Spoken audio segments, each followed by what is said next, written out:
भगवान श्री कृष्ण सदैव ही षड ऐश्वर्यों से ओतप्रोत रहते हैं। ये हैं पूर्ण धन, बल, यश, ज्ञान, सौंदर्य तथा वैराग्य। भगवान विभिन्न पूर्ण शाश्वत अवतारी रूपों में प्रकट होते हैं। बुद्ध जीवात्मा को इन अवतारों में भगवान के दिव्य क्रियाकलापों के विषय में सुनने का अवसर प्राप्त होता रहता है। यदि कोई भगवान की लीलाओं के श्रवण का लाभ उठाता है तो प्रकृति की दीर्घकालीन संगति के कारण मन में संचित होने वाली कलमश धूलि को तुरंत ही धोया जा सकता है। जब कृष्ण कुछ बड़े हुए तो वे पलटने लगे। अब वे पीठ के ही बल नहीं लेटे रहते थे। यशोदा तथा नंद महाराज ने दूसरा उत्सव अर्थात कृष्ण की पहली वर्षगांठ मनाई। उन्होंने कृष्ण जन्म दिवस जन्माष्टमी उत्सव का आयोजन किया, जो आज भी वैदिक सिद्धांतों के अनुयायियों द्वारा मनाया जाता है। सारे ग्वालों तथा ग्वालिनों को इस हर्ष उत्सव में भाग लेने के लिए आमंत्रित किया गया।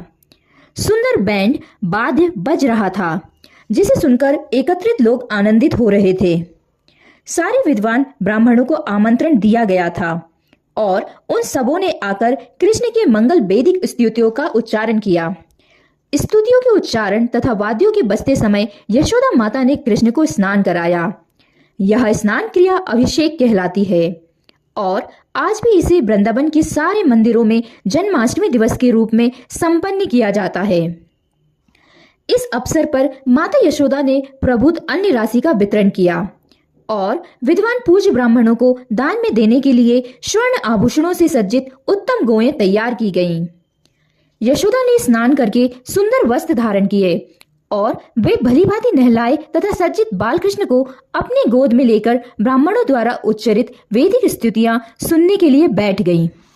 वैदिक स्तुतियां सुनते सुनते कृष्ण को गहरी नींद लग गई, अतः माता चुपके से जाकर उन्हें बिस्तर पर लेटा आईं। इस शुभ अवसर पर सारे मित्रों, संबंधियों तथा वृंदावन वासियों का स्वागत करने में व्यस्त रहने के कारण यशोदा जी बालक को दूध पिलाना भूल गईं। बालक भूख के मारे रो रहा था, किंतु जनराव के कारण वे बालक के रोना नहीं सुन पाईं। अतः बालक अत्यंत क्रुद्ध हुआ, क्योंकि वह भूखा था और माता उसकी ओर ध्यान नहीं दे रही थी। अतः वह अपनी टांगे ऊपर उठाकर चरण कमलों को सामान्य बालक की तरह पटकने लगा। बालक कृष्ण को एक झकड़े के नीचे रखा गया था और जब वे अपने पांव पटक रहे थे तो अकस्मात उनका पांव झकड़े के पहिए से छू गया, जिससे वह झकड़ा चूर चूर हो गया। इस झकड़े पर अनेक प्रकार के पात्र तथा पीतल तथा अन्य धातुओं की बनी थालियां संचित थीं और वे सब धड़ाम से नीचे गिर गईं। झकड़े का पहिया धुरी से निकल गया और पहिए के सारे आरे टूटकर इधर उधर छितर गए। माता यशोदा तथा समस्त गोपियां एवं नंद महाराज तथा सारे ग्वाले आश्चर्यचकित थे कि यह झगड़ा किस तरह स्वतः टूट गया। इस पावन उत्सव में समागत सारी स्त्री तथा पुरुष झगड़े के चारों ओर एकत्र हो गए और सुझाव देने लगे कि यह झगड़ा किसी से टूटा होगा, किंतु कोई भी इसका कारण नहीं जान पाया।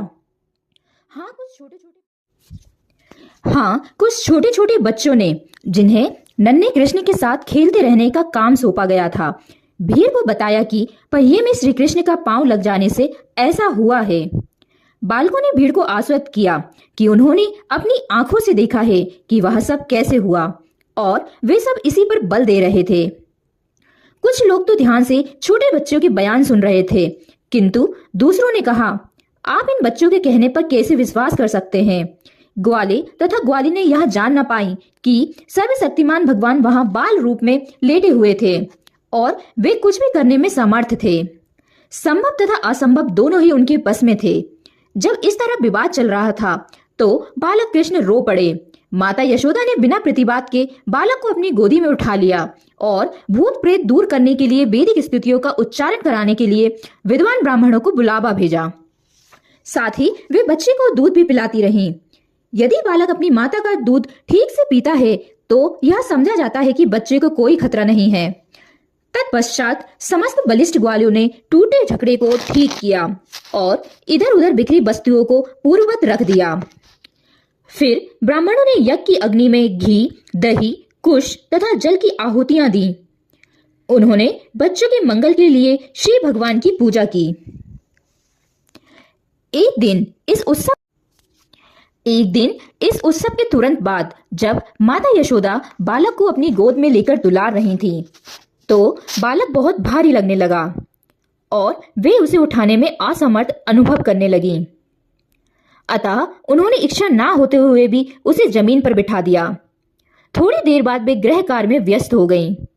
उसी समय कंस का एक भृत्य जिसका नाम तृणावर्त था, कंस के आदेश अनुसार बवंडर के रूप में वहां प्रकट हुआ। उसने बालक को अपने कंधे पर चढ़ा लिया और सारे वृंदावन के ऊपर एक भारी अंधड़ उत्पन्न कर दिया। फलस्वरूप सारे लोगों की आंखें धूल से भर गईं और संपूर्ण वृंदावन क्षेत्र इतने गहन अंधकार से पूर्ण हो गया कि कोई किसी को देख नहीं सकता था। इस महान उत्पात के समय माता यशोदा को अपना बच्चा नहीं दिखाई पड़ा।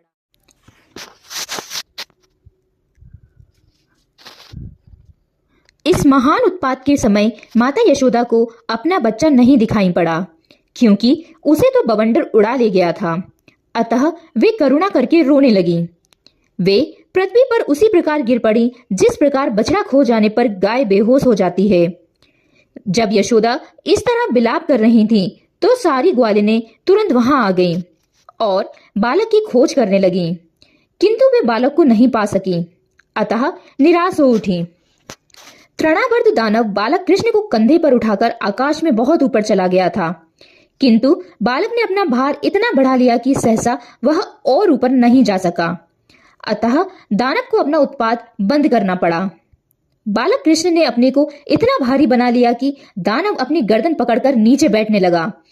तृणावर्त को लग रहा था कि यह बालक मानो विशाल पर्वत हो। वह उसके चुंगल से निकलने का प्रयास करने लगा, किंतु ऐसा नहीं कर पाया। उसके नेत्र गोलक बाहर निकल आए।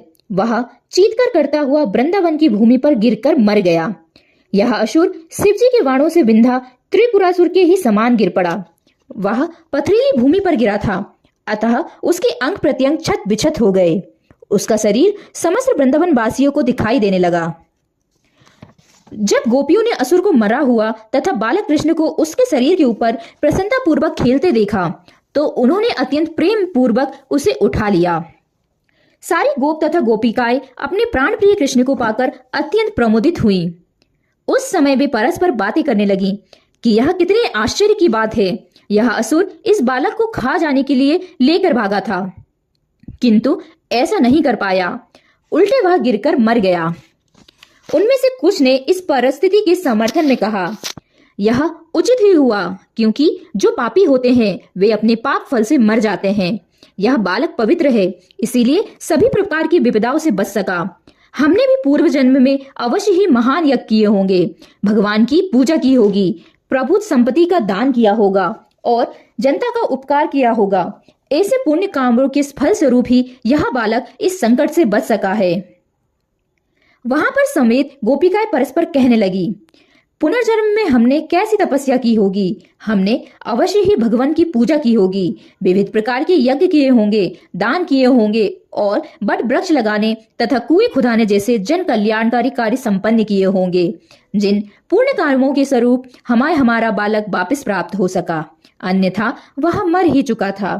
वह अपने परिजनों को जीवन दान देने के लिए लौट आया है। जय श्री कृष्ण।